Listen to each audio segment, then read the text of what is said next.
Like I always think about how simple these topics can be, but also how complex they are the more you really break them down. I feel like it's very limited if you look at habit as just a something that is a given and doesn't deserve any more questioning in your own life. But it takes a lot of awareness and like we mentioned in other forms that there are to measure. Some habits are long term, so you might not even recognize that it's a habit because like somebody steps to it. You don't realize that the outcome of that behavior had a bunch of multi-step habits that led up to it. Right. Daniel, what's up, buddy? I want Daniel on this podcast, by the way. Oh, he's going to be joining The us other soon. Daniel. What it Yeah. do, baby? All right. So, I kind of like what you're getting into there, with regards to habits being something that, we don't take too much time to think about these things because we kind of take them for granted. And in episodes past, we talk a lot about how habits are, some of the key defining features of habits are that they are automatic and that they run in our subconscious mind and they sort of operate under what is known as automaticity. And so that has a lot of reason behind it. It is, as we've discussed, it's calorically, it's very calorically expensive for you to use your frontal cortex essentially to cognitively think about why it is that you're doing what you're doing. It takes a lot of what we've also termed willpower, and there's psychological literature to back up that whole discussion, which is that we have limited willpower to essentially use our conscious mind to think about different things. In addition to that, um, I just think it's really good to start breaking down like exactly what goes into exactly what a habit is. So I love that you kind of started us off with talking about like us kind of underestimating like what habits are, because by nature they are just something that we do automatically, and which brings up a very interesting thing, and it's how much of our behavior is from our conscious mind, um, and how much of our behavior is simply deemed by habits. Yeah, I think from the literature we've read, it seems like there are behaviors that we very consciously do, but after some time, they reach this point of automaticity. As we've said, it's a very fun word to say. I encourage you to say it and find it in your in your own day-to-day habits. There's a lot of behaviors that once took plenty of initiative and willpower, even, but then they've reached this point where they're just happening automatically. And the more I started to realize how many behaviors have multiple steps, the more I really started to question how much my day to day was just automatic behavior and how much of it was actually thought out critical, processes that I was undergoing in order to accomplish a task. Even like my whole morning, I used to think that I had a bunch of different behaviors, a bunch of individual habits before I went to work. Now I'm realizing that it's all just one habit that has over time compounded a bunch of behaviors onto itself, a bunch of complex behaviors, even driving now to work, which is something that, I don't think anyone wants to admit it's automatic. You want to say, oh, no, I'm very consciously driving to work. I Nah, make man. sure that I'm staying in the lines and I'm stopping. Dude, it's all automatic after a certain point. Right. It's really crazy. And thinking about how at one point when you were driving a car, it took a lot of conscious like thought behind like, okay, this is how hard I should push on the pedal, and this is when I should push on the brake, and this is how much effort I should put into turning the steering wheel. That goes into a lot of like how habits actually become integrated, and a lot of it gets integrated into your brainstem, so it becomes like motor speaking automatic, which is really interesting. There's like a whole feedback loop that goes into that, but it's like all these different things that once required so much thought into the details of like these different actions that we're doing. Now you're able to, a habit is cool in that since it doesn't require as much conscious like willpower and thought, you can do other things and you can actually double task more efficiently. And that's one of the characteristics of habits. You're successfully able to double task, and that's one of those things that you can actually, this was demonstrated in a few other studies where they had people who had done something brand new and they tried to double task that thing that was brand new, and that did not go so well for them when compared to them trying to double task with a habit and then doing something else on top of that habit. So habits have been demonstrated to essentially be resilient to like cognitive stressors, which is really cool. So if that's the case, it's like we can use these things to our advantage. Right. There's a certain limit to the strength our intentions have. And when you start multitasking, you're spreading that intention very thinly across all these tasks. But the habit itself, especially once it's reached that point of automaticity, it does not need the input of a strong intention. It already has the input of the strong habit itself to perform that behavior. So, as you said, you might give someone a task to add on to what they're already used to doing. And it's actually something that they're able to focus power onto, give intention to, while the habit that they're performing simultaneously is running on shortcut neurological processes that have been built over time and strengthened without the need of intention anymore. Right. So let's go ahead and start breaking down a little bit of that chapter 5 that we kind of dove into. So the book we're referencing is called The Habit of Psychology, or I'm sorry, what was it called? It's actually a multiple part name, and I want to make sure I have the author in here too. I have it pulled up. There's like, there's multiple. It's The Psychology of Habit, edited by Bas Verplanken, and it does reference quite a few articles in the book. The Psychology of Habit, Theory, Mechanisms, Change, and Context. It's published by Springer.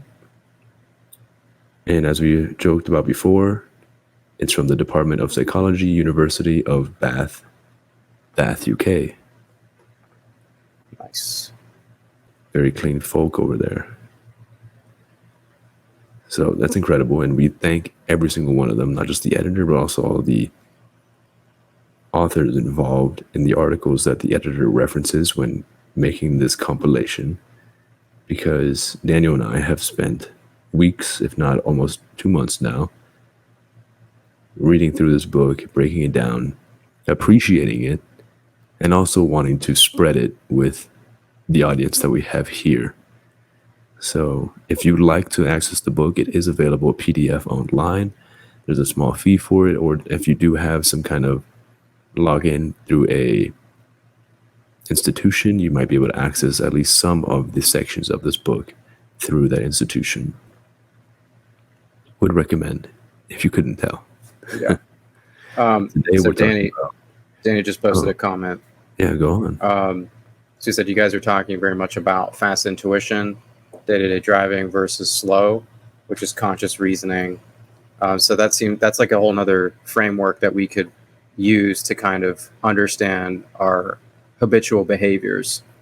So fast intuition would be like, oh, I already know how to do this. Like, let me just do it. Like, because you've done it so many times before, versus the slow conscious reasoning, which is like pulling up to a freeway and you have to make a decision. Do I turn here or do I turn here? And he's saying that that's a big conversation that's made by Dr. Kahneman. So we'll have to have you on, Danny Boy, for one of these episodes to kind of go deeper into that, because that sounds like a neat psychological framework to kind of dig into. Okay. So today's chopping block is chapter 5 in the Psychology of Habit. And this one kind of breaks down some of the mechanisms and the complexities, the mechanisms of the habit, and the complexity of the behaviors. And they use these things to categorize different forms of habits that we have. And what Daniel and I actually talked about earlier on this, before we started the podcast, is that we realized the goal, the actual reward, whether it be pleasure or not, comes a lot into the calculation of how these habits are categorized. More importantly, how these goals are achieved, whether they are achieved instantly or over a long period of time, and whether they are achieved in one step or it takes multiple steps to achieve the goal of that habitual behavior. Taking these four categories and combining them to have a one step instant pleasure versus a one step long term pleasure, as well as the two step, multi step short term versus long term pleasures, you do find, as referenced in the book, that there's a bit of a quadrant section created. And I've had some fun being able to break down different behaviors in my life. And I'd love to hear what Daniel has to say about different behaviors in his life that fit into these categories, as I've found that it allowed me to have a bit more understanding of them by being able to place them in each of these compartments. So we can go ahead and start with the one step instant pleasure, otherwise known as one step hedonic habits. One that I've talked poorly about has been social media. Right. What would be one that you've explained? Um, yeah, I mean, I think social media usage is a huge example of one-step hedonic behavior. I think junk food eating as well. It's like a one-step sequence, basically where you have this thing in front of you, and all it takes for you to do is one step: hand into bag into, or food into mouth, and then a bag into mouth. Bag to mouth, dude. The whole thing, bro. So I think that's a really good example of a one-step hedonic behavior. And then what else? For some reason in my mind, I'm like breathing. Well, you could definitely see it that way. Nah, I think it's so necessary. I think it's key though that we define hedonic, and that kind of, I'm not going to go super deep yet into like the whole like asceticism versus hedonic. It's going to be half of what we're talking about today. Okay. So basically, hedonism or hedonic has to do with pleasure being your highest goal in life. So it's interesting that habit psychology has sort of tied in this philosophy into, and I love when philosophy and psychology line up together. Realistically, all sciences stem from philosophy because Aristotle gave us the Aristotelian method, which historically speaking gave rise to modern science. However, I think understanding what hedonism is in this context is really important. So basically, when we say that we align ourselves to hedonism, we're saying that pleasure is like our ultimate desire in life. So that it's kind of like what we're talking about, how it's very short term. It's very it's almost impulsive. So that which makes me feel good is my compass in life. And at what, like, the downside to that is, at whatever means necessary, I'm going to preserve my own pleasure. So you can see how that would lead to conflict in society when your needs or your desires for pleasure come into contact with the desires for pleasure in other people. It inevitably leads you to conflict. So hedonism, I would say, is probably not the best philosophy to live by. I mean, there are some people who would probably be proponents of hedonism. However, I think if you take a more I personally like asceticism. So asceticism is the opposite of hedonism in terms of philosophy. And basically, what asceticism is saying no to immediate pleasures, kind of like we've talked about before, for longer term gain. And in many cases, this is taught throughout many different religions. A lot of the monotheistic religions talk about this. You deny yourself pleasure for a spiritual attainment, which is really cool. Because essentially, it's saying no to animalistic desires so that you can ascend to something greater than the immediate experience of pleasure. So that is kind of in a nutshell what asceticism would be. Let's see. Which really helps too, because I feel like a lot of simple instant gain pleasures aren't typically the best for you, especially long term, because they have some consequences. So when you adapt a form of mentality as you have that prioritizes the delayed gratification of achieving satisfaction from long term dedication to something versus giving into instant pleasures, I think that has plenty of benefit that is not just only the benefit of achieving your goal, but also the benefit of not indulging in the instant pleasures. Do you want to take a moment and address some of the comments here? Yeah. Let's see. We got one here. What perhaps interesting to contemplate is where does that automaticity play a role in giving a framework to understand new experiences?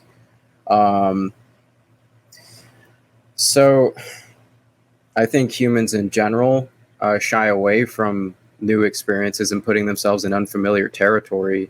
The the mental framework that one has to put themselves in to experience something new is typically an uncomfortable thing for a human being because going down to our core psychology, we crave homeostasis. We crave repetition. We crave things that are repeatable because that is essentially what offsets chaos, and our psychology is tempered towards that.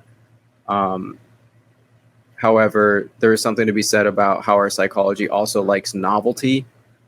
And so there has to be a balance between obviously the automaticity and that habitual, repetitious, that very predictable environment, and the new experiences. So I think. And another way to interpret that too is understanding that when you have automatic behaviors, you have a very predisposed way of behaving and viewing the world. When you are placed in a new environment, as Anthony mentions here, that might give you a framework, almost like a box that you're kind of stuck inside. And it makes you hard to think outside of the box, figuratively speaking, because you're so stuck in these automatic behaviors, this automatic way of processing this new experience that you're in. You don't even realize that you're seeing it with some blinders on. So being able to recognize the automaticity that you might not be able to help, doing initially, it's automatic. You can't help looking at it like that the first time, but it would be a good exercise when you are experiencing something new to, throughout that experience, try your best to change your own perspective on it a few times, being open to funny. seeing it from new ways. I think that ties nicely into what Danny said here. I think automaticity plays a huge role in how we understand experiences. Unfortunately, we're very judgmental beings, so that's kind of what you were just saying there. Like, try and change your perspective towards that new experience, kind of as you're approaching it. It's definitely when we see new things, and let's say we've created a very predictable reality around us. I think our first reaction to new stimulus is like a knee-jerk reaction, like, what the hell is that? Like, it's not it depends on the person, and that's one of those psychological personality things where openness is one of those. It's the ocean model that talks about the big 5 personality traits, and openness to experience is one of those ones that's pretty easily measurable. not everybody scores high on that. So depending on how you are as an individual, it kind of varies how you respond to that new experience. Yeah, I can definitely see it being something that needs to be practiced. It's not something that I would expect even people that are open to new perspectives to be able to recognize in their day to day every time. I know for certain when I'm placed outside of my comfort zone or if I'm placed in a new experience, it takes me personally about 5 minutes to realize that the emotions I'm feeling are based on my automatic predisposition to that stimuli. And then after about 5 minutes, within that 5 minutes, I can process why I'm feeling this certain way. And then I can change my perspective to better fit the situation, you know? And sometimes this stuff is, there's, placed in stressful environments, you know? There's stressful situations that you might be placed in, whether it's inside or outside of your locus of control. I think it's important to recognize how you're responding to it. May many times be automatic, but you do have the choice to recognize when you're behaving in an automatic manner and change it consciously to better fit your mental health, better suit your mental health and better be able to handle the situation that you're in. All right. So let's talk about that next category here. So hit me with that multi-step hedonic behavior. So we just finished talking about the one-step hedonic behaviors being very almost like impulsive behaviors, like swiping on your phone or eating junk food. So what exactly is entailed in a multi-step hedonic behavior? Regarding instant pleasure being hedonic and multi-step, one of the ones I think about personally is something I do every day in the morning is I make some coffee and I get the instant pleasure of getting the biochemical blocking of the sleepy feeling thanks to the caffeine in that coffee. But me personally, I either make drip or espresso coffee, and that takes some steps. I'm not grinding my own beans, but there's still some steps that I have to go through in order to get that coffee into a cup and, ingested before I go off to work or packed and brought to work, whether either one. But in the sense where I'm drinking the coffee right there, would you agree that's a multi-step hedonic? I think like setting up the coffee machine, getting your mug out, putting the like grinded up beans into the actual, yeah, that's multiple steps. On top of you having to be consciously, or is it unconscious? I guess that's where this comes to So question. all these behaviors, none of them necessarily have to be conscious because we're assuming that based on the statistics we've gone over before, about 40% of our day is Automatic, automatic. right? It's a behavior. So yes, I might have decided I'm tired, I want to drink coffee, but I've been deciding that for like 6, 7, 8, 9 billion years. No, And yeah, that's the you know, contextual. That's such a great that's such a great like thing to talk about right here. That's the contextual element of habits. Like you waking up in the morning and your habit being to essentially go and make a cup of coffee. I think this is a great point to talk about how habits are very contextual and how time of day is often one of those things that leads mhm. to the execution of certain habits. And it kind of has this whole um, one after the other, like step by step, like once you've essentially reached the threshold that's caused you to begin this habit because you've been put in the context of, oh, it's morning and it just so happens that I'm tired. Like you're in that biochemical state, boom, habit begins automatically. You're going to go from point A to point B. You're going to execute algorithm function. No, I agree. There's many times where I've gotten my 8 hours. I'm not necessarily sleep deprived, but it's morning. I got to go to work. Coffee is just part of the equation. There Right. doesn't have to be too much intention there. It's just what I do, you know? It's what I do. So, yeah, it's what I do.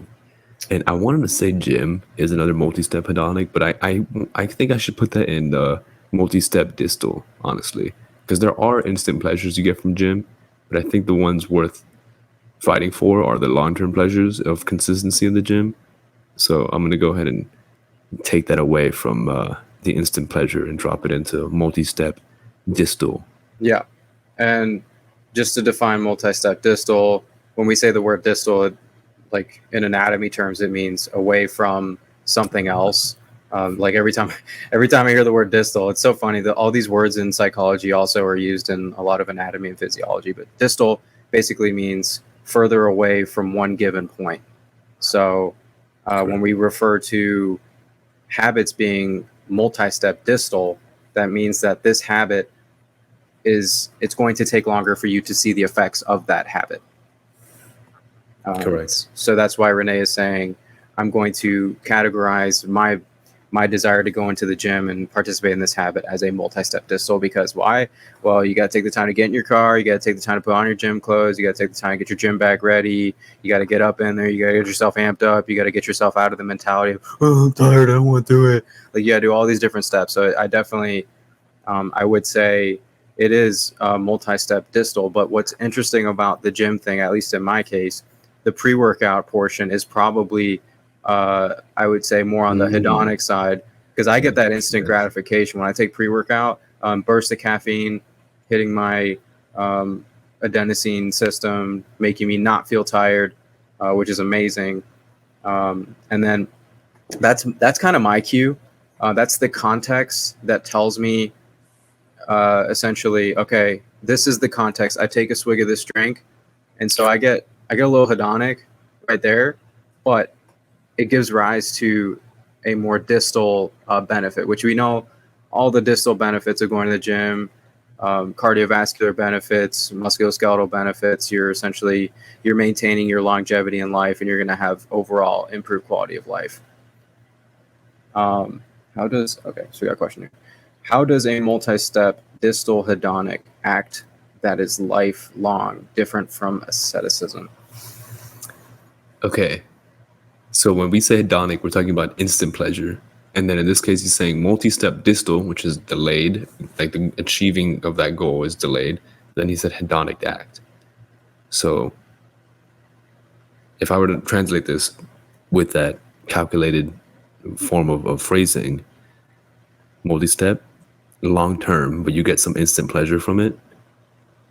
Is that kind of like the gym, like we were talking about? It could be both. You can get the endorphins from going to the gym instantly, but the outcome of the going to the gym consistency is a distal goal. Is that? And then you probably could speak better about asceticism than I can. So I think that's a fair assessment on what you just said. Let's see. Let me see if I understand this question. How does a multi-step distal hedonic act that is lifelong different from asceticism? That's a deep question, man. That's a good question. I like it.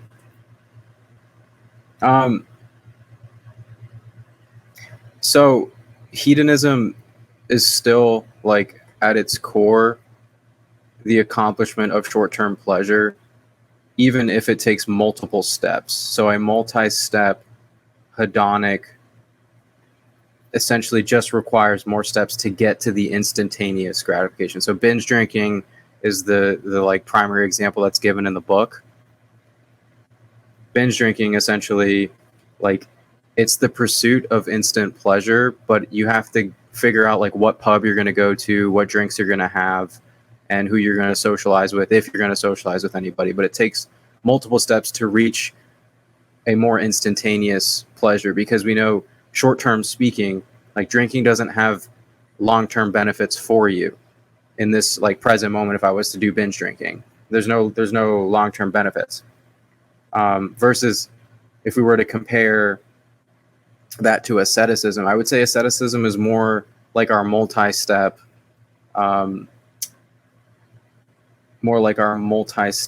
distal behaviors, where you gain something that is off in the distance by saying no to a short-term pleasure. Like, there is no immediate positive outcome to this thing. And in some cases, you'll even get pain. Like the gym, for example, like you're working out and you're exercising. It's multiple steps.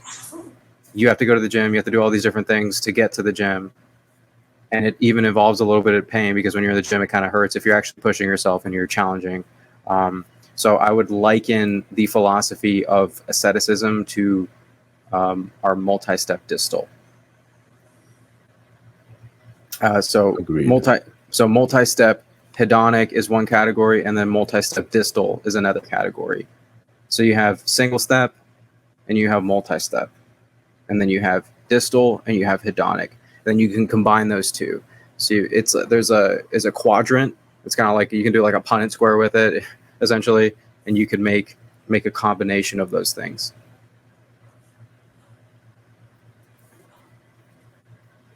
So hedonic cannot be distal. That is correct. Hedonic cannot be distal. At least, yeah, exactly. So this is the chart he's talking about. We have the one-step hedonic, and then we have one-step distal. Then you have multi-step hedonic and multi-step distal. As you see, there's two categories for hedonic and two categories for distal, and they're shared by the one-step and multi-step. Right.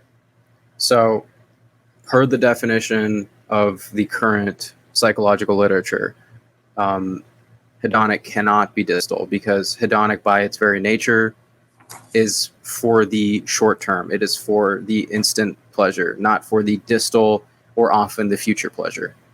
So, I'm not going to say that those two are the same. Distal is not necessarily asceticism, but when I discuss it, I'm trying to make like a philosophical point and tie in some philosophies to this.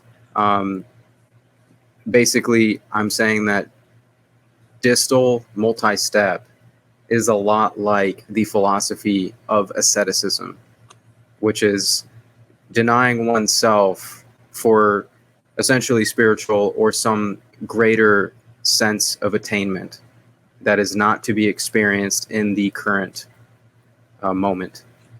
Right. And also, I want to clarify that this form of categorizing that we're using now, which takes one step, multi-step, distal, hedonic, takes all those four categories and combines them.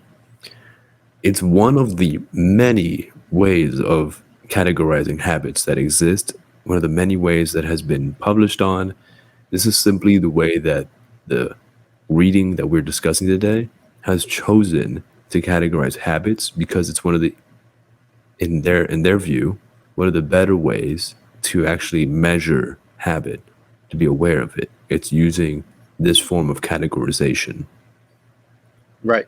Which There's a lot of different forms. This just happens to be one of them, and I think it's pretty good too because it gave me personally a lot of self-awareness on what habitual behaviors were being instantly gratified, and which of those instant gratifying behaviors I could do in one step, and which of them took me, a few steps to actually accomplish.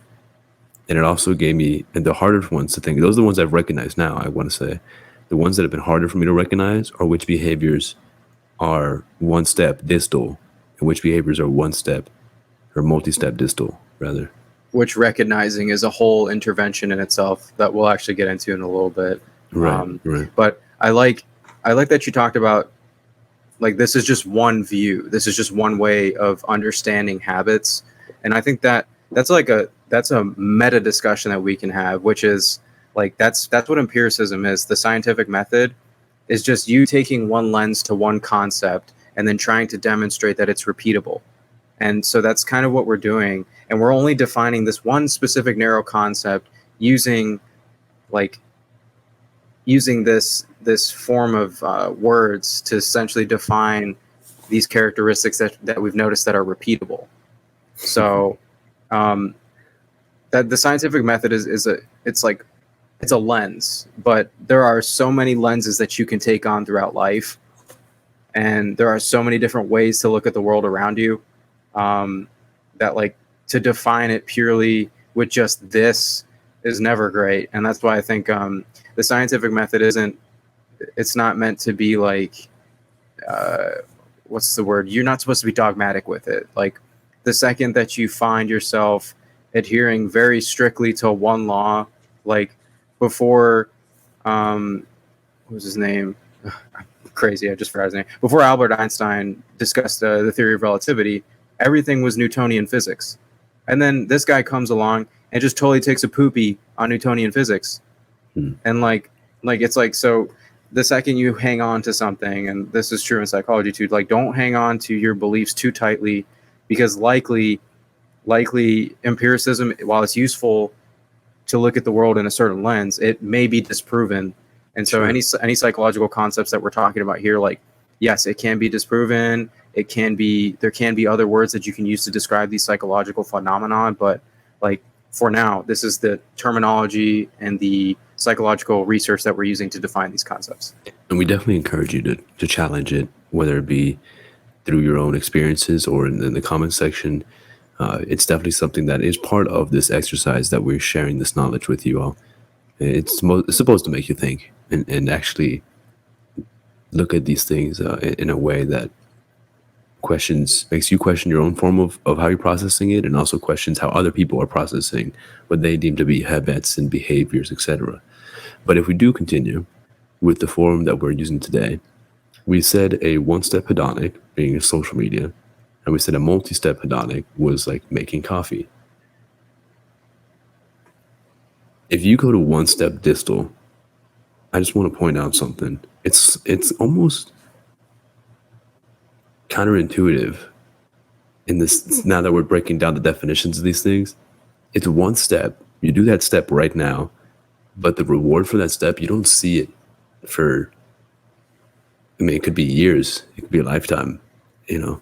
It's very interesting that there's so many steps in between these habitual behaviors before you actually reap the benefits of it. And I noticed that sometimes those one step distal, they're actually many times the benefits from those come from good habits. And there's many one step distal that are actually the consequences of one step hedonic habits. So let's talk about like smoking, right? Smoking a cigarette is a one step hedonic instant pleasure habit. But technically, if you look at it, it could also be a one step distal habit in the sense that distal being the consequence of that habit. The consequence of lung failure. You know what I mean? Like I was like, wait, because like for good habits, where if you're looking at the instant pleasure, if you're looking at the goal of these habits as the positive, the pleasureful part of it, then you can keep going the way we're looking at it. But if you look at rather than thinking of it as the consequence being a pleasure, what if the unintended goal is actually just a negative outcome? Would that make something like cigarettes a one step hedonic behavior? Would that also make it a one step distal behavior with the outcome actually being, detrimental health consequences? Would that be an appropriate way of challenging this view? Yeah, I think you could absolutely, kind of like what Danny's saying here. I mean, Newtonian physics still stands despite Einstein making his discoveries, but it's one frame of reference to understand the world around you. So, what you just said doesn't invalidate necessarily what Bas Verplanken's trying to, like, the points he's trying to make with this book, but like it's just another frame of reference. Correct. So yeah, like much like as I was saying there, the book talks about the outcomes of these habits being the positive. But I think if you challenge yourself to look at the outcomes of your bad habits, and the consequences that they bring, you can actually find multiple layers of the same four behaviors that we have here, the same four forms of categorizing it. But I actually want to go back to one of the things we were talking about before regarding intention and habit strength. How long does it take before these one-step hedonic behaviors or these multi-step behaviors, how long do you have to have intention in each of those steps? Or can you have a one-step hedonic pleasure? And then as you layer, because we know, as we talked about before, there's like preparation habits. There's also reward behaviors they could do after you've done something good. And you can make each of those steps part of the habitual behavior framework, do you think that layering some distal and hedonic behaviors together can actually give you the most bang for your buck? As we joked about before, talking about the chocolate bar, not a literal chocolate bar, but some form of Snickers, right? Some form of reward that you can give yourself after doing some kind of distal behavior, such as if I'm studying, that's a multi step distal behavior because I don't see the benefits from that studying instantly. At least I'm not rewarded for that studying instantly. But if I mix in some one step hedonic pleasures as study breaks, do you think that's a good way to kind of hack your brain into thinking that the multi step distal is actually giving you instant pleasure? I think it's a valid way to keep yourself going and to prevent um, what I termed in one of our YouTube videos as ego depletion. That's the whole willpower drainage concept. Um, so having short-term hedonic habits or pleasures built into longer-term distal benefits or benefit uh, long-term distal habits, I think is a really good way to prevent like that psychological burnout. Because yeah, you can exercise your willpower, but the fact that willpower is something that is limited, is something that has to be kind of taken into account as you try and pursue multi-step distal types of habits.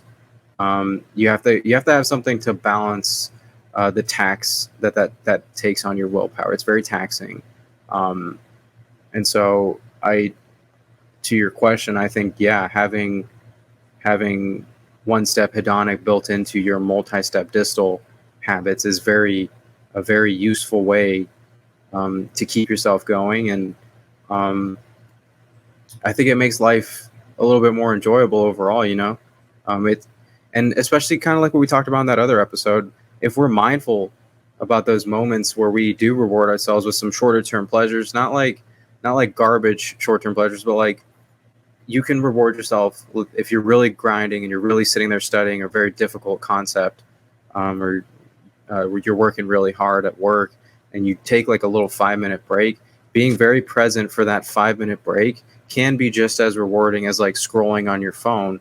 It's just a matter of like, are you present for it, and are you really in the moment telling yourself, man, this is a great moment right here. I just got done working hard and I'm sitting here like enjoying this present moment, and have like a little juice with you, or a little something that you can sip on, like coffee's a great one, to make that moment like just a little bit more like you can savor that little break that you're having, that little hedonic kick. Um, so I definitely, with regards to what you're saying, I think that it kind of ties into the whole like achieving your overall life's goals. Yeah, I think it's a great thing to implement when you're trying to build new habits. And I've even seen it. And I know we're going to go into interventions in a bit and talking about ways to disrupt habits. But speaking of when you're making new ones, I think it's very interesting how you can almost trick yourself into getting that instant pleasure, like you said, from the short term when you're really trying to train a long term behavior. And it's important, like you said, regarding the willpower too, because based on the literature we've read, it's much, much harder to form multi step distal behaviors, arguably one of the harder habits to form because it takes so many steps to actually complete it, so many behavioral steps that have to become automatic. And then the reward from doing so is not seen. So it's almost like you're training your brain to do this repetitive behavior and it's not getting the gratification for doing so. It's just going solely off of willpower. That is until you finally reach that distal end and you get the goal, achieving satisfaction. Then that can go ahead and in turn fuel this behavior more and more until eventually you need less intention because it has enough habitual strength to propagate the multi step behaviors that you're trying to achieve. That's huge that you just said that, because literally Like multi-step distal behaviors, like the thing that makes you more likely, and the book literally, it's almost like word for word, like you read the book or something. I was kidding, but it literally says like individuals with higher levels of habit were likely to carry out their behaviors despite their intentions. So so the habitual development is a keystone element in you being able to maintain your behaviors despite like what your will, what your mind, what your rationale wants. Like so that like those with lower habit strength are less likely to perform that behavior that they desire. And that was a study done by Alam, Mullen, and Sebastian in a 2013 study that looked into like sun protection behaviors. Um, a study basically, it was trying to see if Over sunscreen. yeah. It was, but it's like a multi-step thing because they have to like put on this like sun-resistant shirt and they have to put on sunscreen, sunglasses, and it was trying to determine like what what is the element that makes these individuals more likely to participate in the habit of sun protection. And so the keystone element there was that they had already developed this habit of putting on sun protection before they got out into the sun. And so when you're looking to develop healthier habits, overall better habits for your life, well, understand that habits are the biggest determinant of you being able to reach your life's overall goals because they operate in the background. It's like an investment, man. Once you make that initial willpower investment, it keeps giving back to you, which is why in your younger years of life, it's so important that you establish good habits. So later in life, you can have those habits give back to you because you've made the investment in your younger years. You've set your mind up to participate in healthy habits. Because habits are automatic, because habits are very predictive of your future behaviors, if you successfully implement these things into your life, you don't have to, I mean, mind you, if you want to change your behaviors, go for it in the future. But you can run on autopilot in a healthy fashion if you've established good habits. And that means you have to use less of your cognitive willpower and the things that you do automatically. You wake up in the morning, you're driven, you study, you learn new things, you go for a run, like you accomplish everything that you need to in the day because your habits are so healthy. And later in life, that's one of those things that'll just give you so much back and it'll return in dividends. It's amazing. Yeah, speaking of when you incorporate these habits and the actual distal benefits you can gain from it, another example mentioned in the literature was eating vegetables. And I think this relates to me a lot in the sense that when I was young, I did not like eating vegetables, and I certainly wasn't going to the effort, the multiple steps to prepare it. I was simply pushing them away from whatever I wanted to eat on my Feed him plate, to the feed him to the dog. Exactly. It's good. I don't think Yeah. so. I'm not eating that broccoli, you know. And then as I started learning how to spice up my food, uh, I was like, yo, oh, what if we put some cheese on this vegetable? What if we put a little bit of butter on this? Ooh, well, instant gratification from those little seasoning additions to it got me actually, to start eating the vegetable. Then actually learning how to cook and make more complex meals, another multi-step distal behavior. I mean, I don't even think about it when I'm going grocery shopping. I'm not going out and just buying, the protein source. I have to make a stop at the produce section, and I'm getting all my little veggies and fruits, that I need there because it's a part of the recipe. Right. And now I don't really consciously think, oh, I'm eating these because my mama told me to eat my vegetables and it's good for you. Now, in Spider-Man 3, he says eat your vegetables, like that's why I do it. No, it's like, you do it because it's been incorporated. It's automatic now. And if there's anyone out there that likes to cook, like it's just there's things that complement the meal, so you can get kind of creative with it. And I've had a lot of fun eating vegetables now, and I hope that's a behavior that I can continue to do, and I'm sure I will. Uh, to Daniel's comment, to have better habits, you just gotta already have better habits. That's actually, I mean, it kind of sucks to say, but that's that's kind of the point I was making. It sucks. But what I like to further clarify that, what I'm saying there is you got to make the initial investment. Like before habits are formed, you have to go through the period of discomfort. You have to go through all the hard work, the mental, rational, the willpower draining period to establish the habit. It's 90 days essentially is what the literature suggests for you to make a lifestyle change, and it's 21 days to start the formation of a habit. So if that's the case, you have to go through the 21 to 90-day period of discomfort. And then once you've done that, to have better habits, guess what? You've started having good habits by going Right. through that period of discomfort. Now it snowballs into better habits. Right. Right. Yeah, I definitely want to. I disagree from the term that you have to have good habits in order to make good habits. It's like, no, you have to have good intentions. And then those good intentions will eventually commit repeated behaviors, which lead to that first habit. And like Daniel just said, once you've done that, you've given some momentum to that little snowball. Yeah, you got to embrace that sucky start. That's for sure. Right. Absolutely. Yes, precisely. Um, let's see. You want to hit those interventions, my guy? Yeah, All definitely. right. All right. So let's talk about that a little bit. Um, so I think one of the primary things the book kind of emphasizes in the very beginning when it talks about what interventions we have for changing your behavior and changing your habits, behavior change and habit change has to be tapered to the specific kind of behavior. So you have to determine first, is it a one-step hedonic behavior? Is it a multi-step hedonic? Is it a multi-step distal or one-step distal? Once you've made that determination, then we can go ahead and determine, okay, what is the most appropriate intervention? So when we talk about interventions, the primary one that seems to be very beneficial for intervening into our hedonic behaviors, that is called mental contrasting.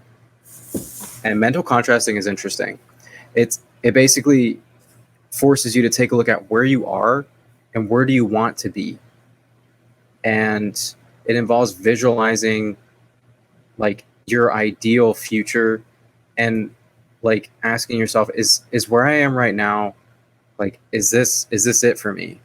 And if so, like these habits that I'm participating in, like is this ultimately what I want? So it essentially encourages you to compare now versus then, like your ideal future.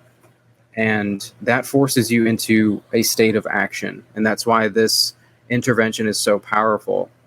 Um, Mental contrasting, at least in the literature, was one of the more successful interventions that help people essentially change out of their one-step hedonic behaviors. The other one was implementation intentions. That's the other type of intervention that we have to change one-step hedonic behaviors, and That's that also is for one step distal as well. right, right.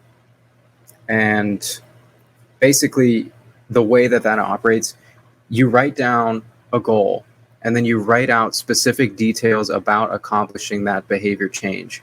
So, like, yeah, you have some kind of outcome that you want, but unless you write out the specific steps, like when do I have time to accomplish this habit, or like what different tools do I need to make this thing happen, like unless you write out these specifics about accomplishing the behavior change and about making that habit normal in your life, it's essentially it it is less likely to happen. So that was another form of intervention that, yes, that was not only beneficial for one step hedonic, uh, but it's also for the multi-step distal. So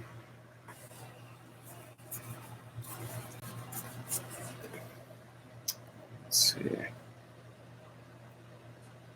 And then I think the book also noted something interesting here too, which is one-step behaviors appear to take a shorter period of time to become habitual, whereas multi-step behaviors are likely to take longer to become habitual. And I guess maybe that's just one of those things, like maybe I could have come to that with my own intuition. but now we have some kind of like empirical evidence to support that um, multi-step behaviors are likely to take longer to become habitual than the short term. Yeah, I also think it's interesting how, like you mentioned, the uh, intention implementation and the actual, not just awareness to a behavior that you want to start or stop, but the intention that you have to have to the repetition of it in order to overcome a behavior, in order to overcome the desire to not want to do that behavior, whatever it is that you're trying to fight right now using your willpower. It takes that intentionality to truly actually create this strong behavior that happens automatically. And when we keep talking about how willpower, based on all the literature that we read, is very limited, it makes sense why high successful people, how you want to define success might vary, but people that are able to put out a substantial workload, I think the reason why they're doing so is that all the critical thinking they have to do throughout the day, it's all happening. It's all happening in a way that needs a lot of mental energy, as we know. But they're able to perform that task and they have that mental energy available to them because all the other behaviors that they do and they have done in order to put out a high workload and make them successful, those are all automatic at this point, you know? And so it's overwhelming to think that you have to incorporate all these habits all at once. Like if you've seen those YouTube videos where it's like, this is my morning routine. And it's like Jeff Bezos, like, first I inject myself with some future Yeah, with these future. stem cells. It's interesting that people It's like, watch that what? stuff though. It tells you that I think like deep down at like on a human level, we want to know like what does it take to be successful, and like what are these people doing in their morning routine. But there's no shortcut. Even if you did all those morning routines, that's not gonna be what makes you successful. It's a matter of having the intention to target a behavior that you want to do, to target something, and then have the willpower to sustain that behavior repetitively until eventually it switches and becomes an automatic habitual behavior. Then boom, that's automatic now. I'm going to keep doing that behavior, but now it takes less mental energy. So now I can take the mental energy, the willpower that I have today, and I'm going to put it into the next behavior that I want to make automatic. And you just keep going. You have to just keep stacking them up. And And that's why living a very complacent lifestyle is dangerous because you're not exercising that willpower.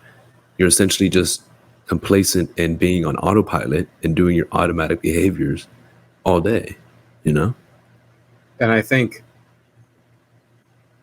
a huge element to sort of there was another intervention that I read up on that kind of gets you through that sucky period of like those first 90 days when you're trying to use your willpower to get to a new habit.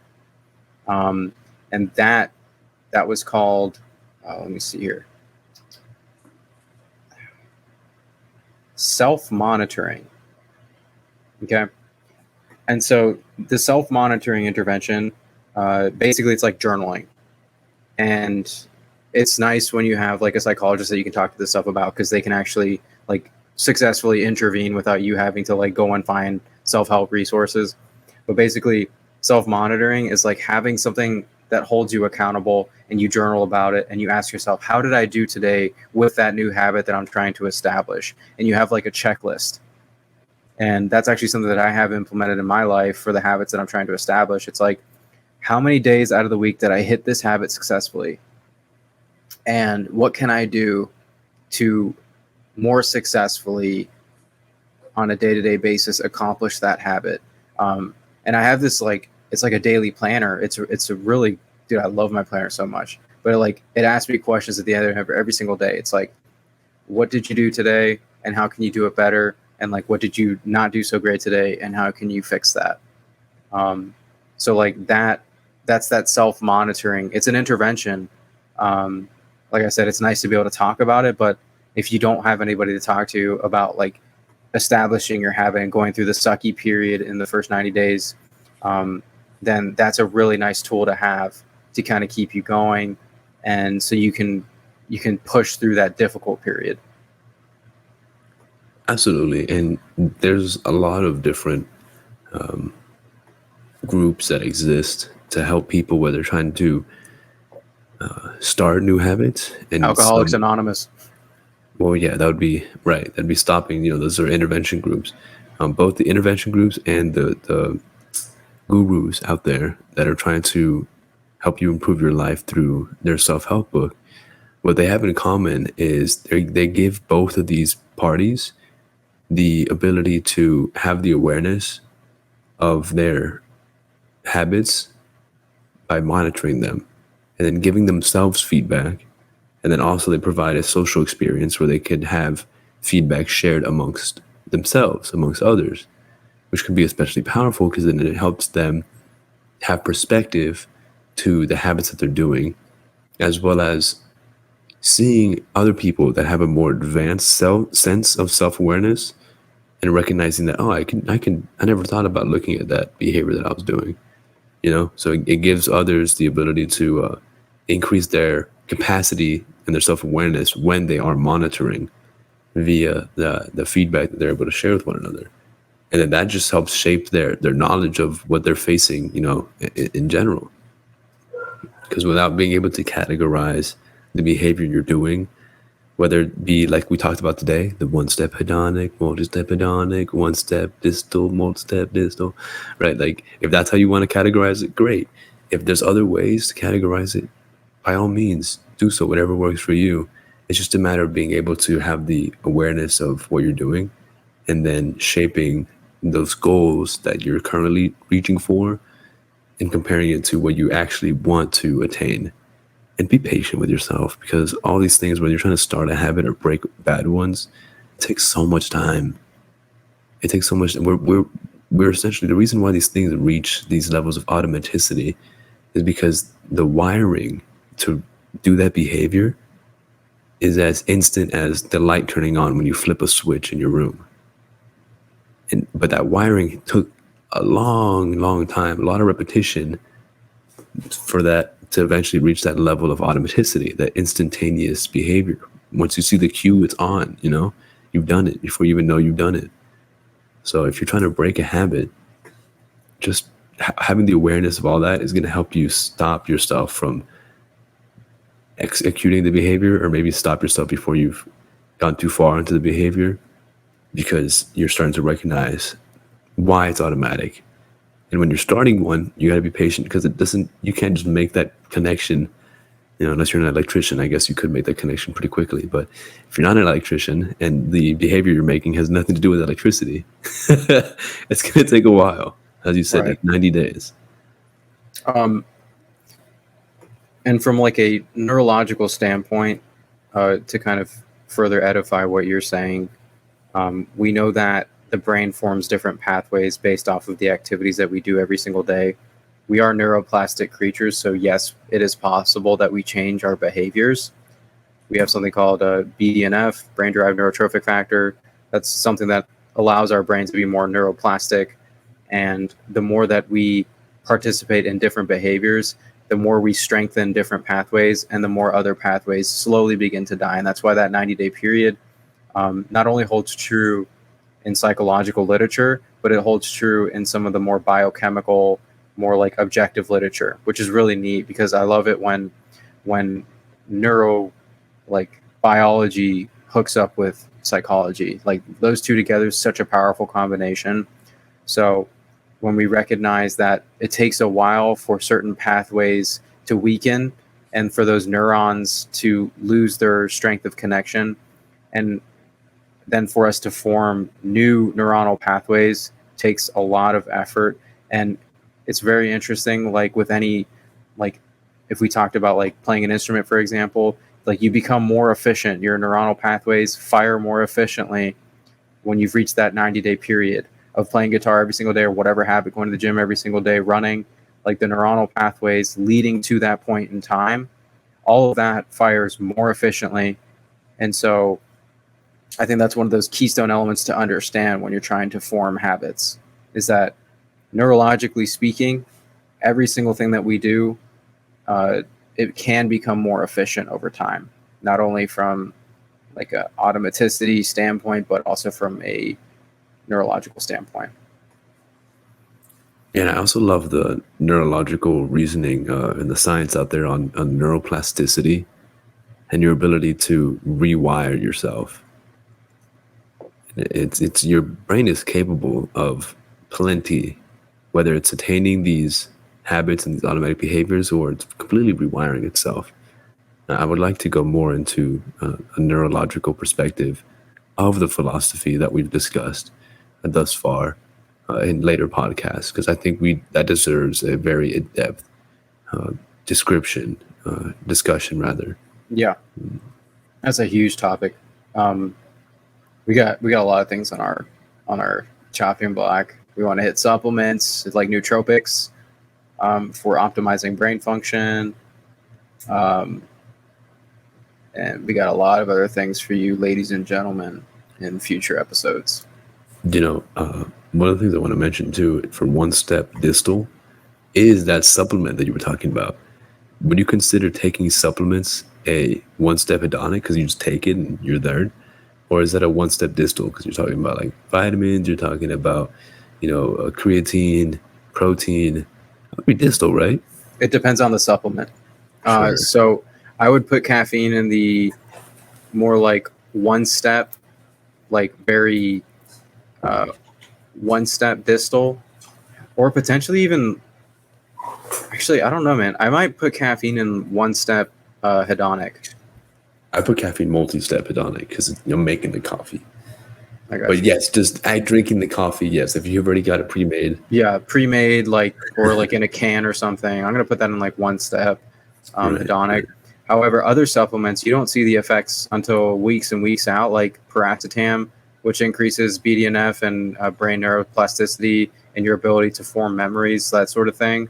Paracetam would be more distal, or like things like fish oil. You're not going to see the benefits of Mhm. omega, like triglyceride regulation, immediately. That's one of those things that you're going to be thankful for your younger self when you get older, for the supplementation of something that regulates your triglycerides. That's what omega-3 fatty acids do, by the way, ladies and gentlemen. Um, Other things like your vitamin C supplementation, you're going to take, I mean, maybe you take like a maintenance dose every single day. That's one of those things that you're not going to see the benefit right now. But, you know, as weeks go by and you notice yourself not getting sick, you can thank yourself, and that's more distal. Um, yeah, I could go into once again. We need to dedicate an episode to supplements because I've spent way too much time not only working in the supplement industry but in my own time just researching different Yeah, ways to optimize brain function. absolutely. Absolutely. No, I think that both of the topics that we just hit on at the end there needed their own episode. Yeah. Would you be open to doing that next time? Oh, we Choosing could. one of those two? Yeah, we take a little break from. Maybe not on Monday, but I would say not the next episode, but the next after next. That way we have a good week, Yeah. to really dive into these topics. They're a bit different though, so I think each of them deserves their own. No, I agree. Um, we can hit. Neuro would be more relevant to what we're doing here Yeah, today. what we could do, we could hit neuro and then tie neuro into habit psychology, and then just like make it a nice package. Um, Noise package. yeah, Noise. nice. Um, I think that would be useful. Yeah. Uh, Do you have any more you want to say on the interventions to help our viewers break their habit? let's see. So far, based on I the book itself. Yeah, I guess I've hit all the primary interventions that have been noted to be successful with habit change, but I guess there's one more point that I'd like to make, which is know that under cognitive load, under periods of stress, under like difficult points in your life, individuals tend to fall back onto their habits. And this should be considered when you're aiming to change your habits. And if you're trying to have one of those interventions that we discussed earlier implemented successfully, like know that when you hit when the rubber hits the road and life gets difficult, um, maybe, and I guess a way to think about this would be like for those 90 days, if you can really set the tone and make your environment predictable, and if you can do everything in your power to make it so that your life is easy for those 90 days, if there's a habit you are trying to break or implement into your life, if there's something you can do for 90 days to make your life a little bit easier, to make your life a little bit more predictable, put yourself in an environment where you think like you'll be in more control of your life because you've willingly taken on this chaotic bit, which is changing your habit.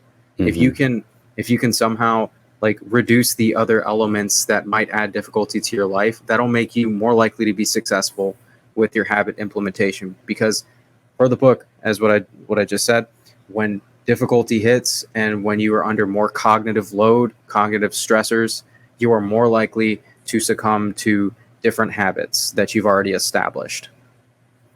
Absolutely. I think absolutely. Especially for people that are trying to break bad habits, I think it's really important to take as much into consideration to do so. And it's unfortunate, when things get tough, like you said, you want to fall on those habits. And if you're trying to break a bad habit and then life isn't going as planned elsewhere, it can be really, really, really hard to maintain yourself in that, positive state of avoiding the bad habit. But just recognize that you got to be patient with yourself, and you got to take it as it is. Some days you just got dealt a bad hand. But as long as you're consistent and you get back to it and you repeat, that's the other important part. As long as you repeat the good behaviors, the ones that are replacing the bad habit, and make sure that you make that the status quo in your life, eventually when things get bad, you're going to do that good behavior that you've been repeating, that you've turned into a good habit, versus falling back onto the bad behavior that you've hopefully rewired by that time. Because you can't always avoid the cues, right? Even though that's the ideal way of intervening into a habit, is just avoiding the cues. You can't always do that. Right. But if you can, like Daniel said, try to control the atmosphere. It's going to help you in the long run. That was dope. Dopamine. That was dopamine versus serotonin. That's another thing that we could have gone into here. Yeah, these last 20 minutes, I'm going to have to go back and rewatch this so I can figure out where we want to go for our next few episodes. But I think generally speaking, that neuro idea is a really good, we'll come back and hit this book again. But yeah, I think there's other stuff that we should hit. And I've been craving a more biological approach. Okay. Because we've been doing a lot of philosophy and behavior and psychology. Yeah. But I really want to get into those chemicals, Let's do it, man. I love this tick. I love all the above. Well, thank you, Daniel. And also in the future, we will hit a heavy philosophy episode. I'm ready. But I'll prepare you for it because we've done like mild to moderate philosophy, but we'll do like a very philosophy dominant episode. And I'll obviously give you the topics. The heads ups. Yeah. Okay. Yeah, I don't know. I'm either going to sound really smart or I'm going to sound like some kid with a guitar in the back of a party. Like, whoa, dude, like, what if you took the science and then you made it into, like... aliens. What? Aliens. Yeah, that's what it's going to be. Aliens. It's going to get hella casual because I think with a lot of philosophy, there's plenty written works from great minds in the world, but whatever's coming from this mind is going to be limited to my youthful perspective. And let me throw this out there. Why do I even think philosophy is valid in this day and age of science and empiricism? Because I think this day and age has become over-reliant on the empirical method to give ourselves value in the modern world. Don't get me wrong, I will never poopy on science because science is going to give me a living and it's going to give you a living. Thank you, science, for all that you've done for us. However, shout out to science. But But what I'm going to say is that science is not the only lens through which we can look at the world. Like philosophy and different spiritual traditions also have a way to give our life some kind of meaning, because science does not successfully answer like why it is that we do what we do, why we as human beings like even exist. And the best part is science does not answer why science is valid. You cannot use the scientific method to validate science. Like think about that for a second. I always think about that. I'm like, okay, so there's other things, like because you cannot separate you yourself, the viewer, from interpreting the scientific data. You can never do that. Like you, the viewer, can like your limited perspective as a human being still has to interpret the data that science generates. So science is not impervious. It is not perfect in every way, and it does not give our life intrinsic value. So I always like to discuss that and to say, like philosophy and different religious traditions are something that I think is very needed right now, because a lot of people are struggling for meaning. A lot of people are looking for a way to add something deeper to their lives, to answer like what me, human being, what do I do, why here, why me. I will say, if anything, philosophy and the practice of studying past, present, and using your mind to think of your own philosophy, at the very least, it brings about a lot of questions. And those questions may or may not be able to be answered through science. Some have been answered through science, others might eventually be answered through science, but there's plenty that it's still just up to our own imagination and interpretation. So that's Right. why I think it's important to incorporate that at some point as well. But thank you for today's psychological analysis of habits, whether they be short term, distal, whether they take one step or many steps. All of them, all the above. It's been good. And I hope it gives you, the viewer, as well, some curiosity. Don't stay up at night thinking about this, but definitely try to, as you go about your day, categorize some of the things you do. As someone in the comments mentioned earlier about the coffee example, they said if making coffee is a multi-step hedonic act, then is there anything that could really be one step? And that's great. It's something great to think about. What do you think is just one step, but actually has involved multiple steps leading up to that step that are also behaviors and automatic habits?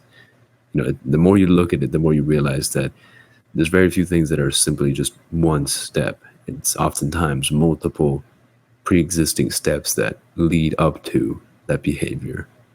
So, But being aware of it is the key. Being yeah, aware of where you are as you go to those lead-in steps, I think that's what makes this whole discussion that we're having so powerful. exactly.